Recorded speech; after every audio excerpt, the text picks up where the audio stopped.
और जितनी अधिक धर्म की परिभाषाएं मनु ने की हैं शायद ही किसी ने की हो।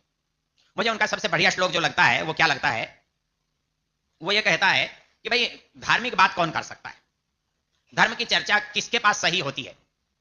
तो वो ये कहते हैं कि जो व्यक्ति अर्थ और काम से बंधा हुआ नहीं है, मजबूर नहीं है, आसक्त नहीं है, वो व्यक्ति जो है वो धर्म की बात कर सकता है और उसके पास धर्म करने की योग्यता है। क्यों? क्योंकि जो व्यक्ति अर्थ और कामनाओं से बंधा हुआ है, जो इच्छाओं से बंधा हुआ है, जो लोभ से बंधा हुआ है, जो अपनी मजबूरियों से बंधा हुआ है, वो सही बात कैसे कह सकता है? सही तो वही कहेगा जो तटस्थ होगा, जो सहज होगा, जो उससे लिपटा हुआ नहीं होगा, वही तो कह सकता है। इसलिए मनु महाराज का एक श्लोक है, मेरे यहां तो ऋषि उद्यान में द्वार पर लिखा हुआ है, अर्थ कामेश्व सक्तानां धर्म ज्ञानम विधीयते धर्मम जिज्ञासमानानां प्रमाणम परमम श्रुति।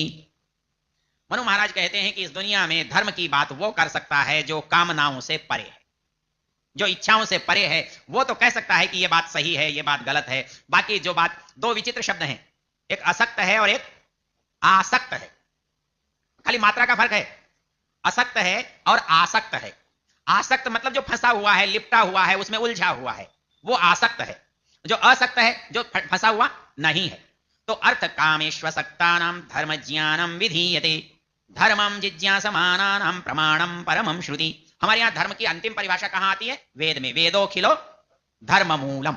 अच्छा, हमारे यहां शास्त्र के दो भेद हैं, शास्त्र दोनों हैं, लेकिन एक, जैसे सवेरे मैंने बताया था, दो विषय भेद किए थे। क्या किए थे जरा याद करो तो। सूर्य का उदाहरण दिया था मैंने।